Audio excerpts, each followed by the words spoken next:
দেবী তুলসীর সঙ্গে সাক্ষাৎ, তাও এই সময়ে, কেন কানাই? সেটাও উচিত সময় এলে জানতে পারবেন। আপাতত রাধার কাছে যান। রাধাকে আমার এই দেখা করার বিষয়ে বলুন দাদা। এরকম কি করতে চলেছো তুমি কানাই? আমি এমন কিছু করতে চলেছি দাদা, যা ইতিহাস হতে চলেছে।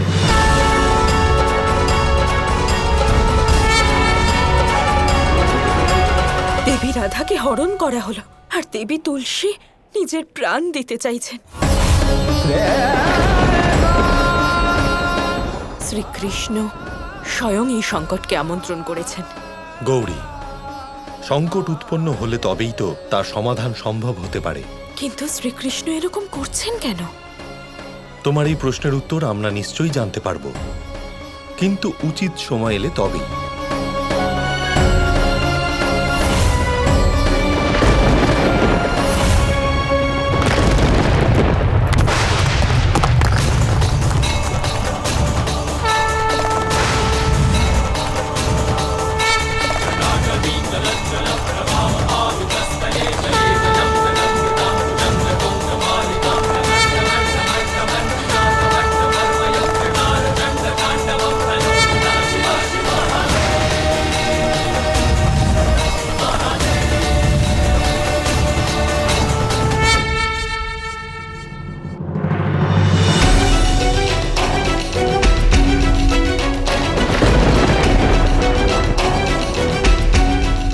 দেবী তুলসী, আপনার ভক্তি দেখে আমি অত্যন্ত প্রসন্ন হয়েছি। আপনার সত্য জানবার মনোকামনা অবশ্যই পূর্ণ হবে।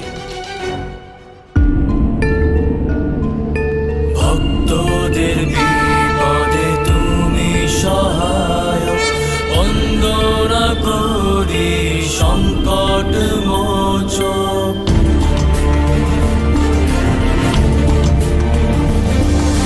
ভক্তদের প্রণাম আরাধ্য। সহায়ক, বন্দনা ইনি কে হন মহাদেব? ইনি শ্রীকৃষ্ণের সেই স্বরূপ দেবী, প্রেমের দ্বারা যার উদ্ভব হয়েছে, শ্রী বাঁকে বিহারী। মুক্তি পায় সে ভববন্ধন থেকে।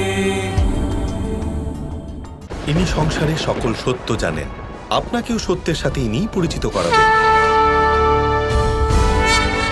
আমাকে এবার অনুমতি দিন।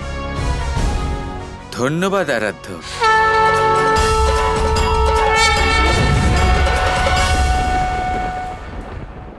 দেবী তুলসী, আপনি মহাদেবের আরাধনা করেছেন। আপনি কি আমার কথা বিশ্বাস করতে পারবেন? বিশ্বাস না করবার কোনো প্রশ্নই উঠছে না, যেখানে এটা স্বয়ং মহাদেবের আদেশ। এবার তাড়াতাড়ি আমায় সত্য বলুন। সত্য তো আপনার স্মৃতিতেই নিহিত আছে দেবী তুলসী। মনে করে দেখুন, কোনো এক জন্মে আপনি তুলসী নয়, এক গোপী ছিলেন, কৃষ্ণের গোপী, যার নাম ছিল বৃন্দা। এই ঘটনা পৃথিবীর নয়, বরং গোলকের। গোলক, যেখানে আপনি রাধা কৃষ্ণের সাথে ছিলেন। সেই সময় আপনার শুধু একটাই ইচ্ছে ছিল, কৃষ্ণ।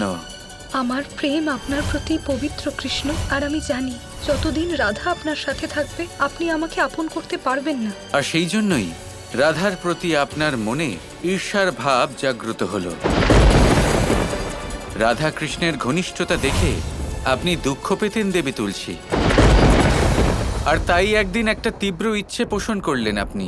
সেই ইচ্ছে হলো আপনি কৃষ্ণকে বিয়ে করতে চান, আর সেই ইচ্ছে পূরণ করার জন্য আপনি তুলসী রূপে জন্ম নিলেন।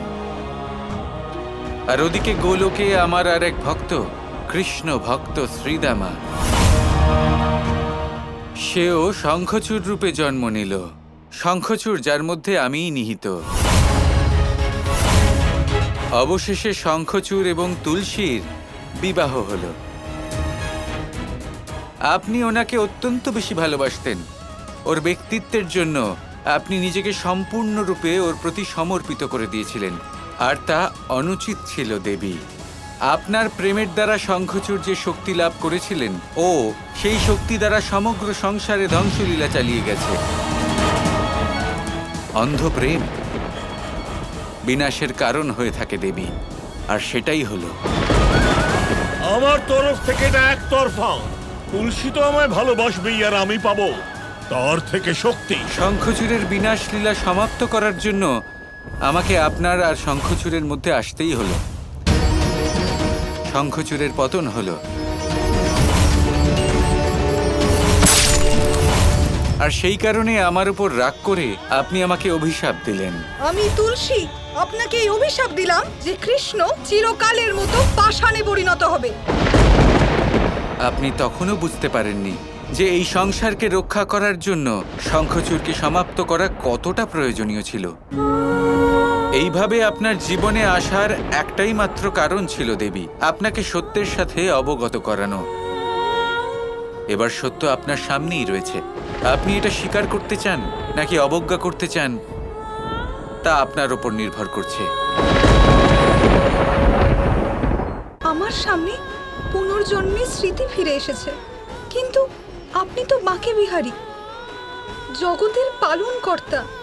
যদি আপনি চাইতেন তাহলে আপনি আমার অভিশাপ অস্বীকার করতে পারতেন। আপনি আমার অভিশাপ নিলেন কেন? আপনি আমাকে এতটাই ভালোবাসা দিয়েছেন, সেই প্রেমের সাথে সেই ক্রোধকেও গ্রহণ করা আমার কর্তব্য দেবী। আর তাছাড়া সবাইকে তার কর্মের ফল ভোগ করতেই হয়, আমিও পেয়েছি। এই সংসারকে রক্ষা করার জন্য, শঙ্খচূড়কে আটকানোর জন্য আমাকে আপনার সাথে যা করতে হয়েছে তার প্রায়শ্চিত্তও আমাকে করতেই হতো। ত্রুটি আপনার নয়, আমার জন্যই এত বিনাশ হলো। আমারই জন্য শঙ্খচূড়ের মৃত্যু হলো।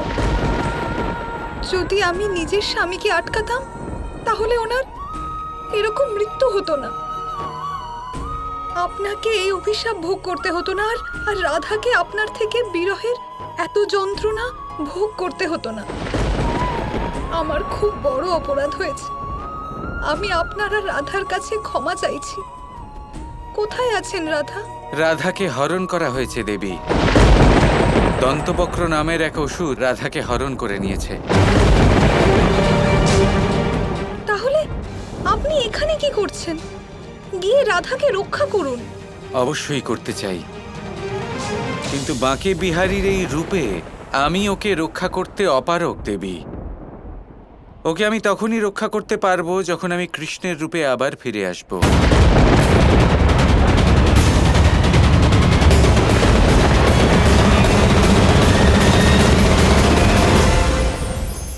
এই সংসারে যখনই দুজন মানুষ একত্রিত হয়ে কোনো সমস্যার বিষয়ে আলোচনা করেন, তখন হয় সবার শেষে কোনো না কোনো সমাধান বের করেন বা কোনো না কোনো বিবাদ করেন। এই বিবাদ হলো মনুষ্য জীবনের সবথেকে বড় ঝামেলা, সবথেকে বড় সমস্যা। ভেবে দেখুন এই বিবাদ কেন হয়? তখনই হয় যখন বার্তালাপ ঠিকমতো হয় না। আর বার্তালাপ ঠিকমতো কেন হয় না? কারণ বেশিরভাগ সময় মানুষ একটাই ভুল করে বসে। সামনের মানুষের কথা শোনেন কিন্তু তার উত্তর দেবার জন্য, তার কথার মর্ম বোঝার জন্য নয়। কিন্তু যেদিন থেকে, যে মুহূর্ত থেকে আপনি এটা শিখতে শুরু করে দেবেন যে আমি অপরের কথা শুনব, কিন্তু সেটা বোঝার জন্য, তাকে উল্টে জবাব দেবার জন্য নয়, সেদিন থেকেই বিবাদের সমাপ্তি ঘটবে আর বার্তালাপ স্পষ্ট হয়ে যাবে। দেখুন, হয় সামনের মানুষের কথা বুঝতে শিখুন বা নিজের বক্তব্য ভালোভাবে সামনের মানুষটাকে বুঝিয়ে বলুন। বার্তালাপ নাকি বিবাদ, আপনি কোনটা চান? সিদ্ধান্ত আপনার। আসুন আর আমার সাথে ভালোবেসে বলুন, রাধা রাধা।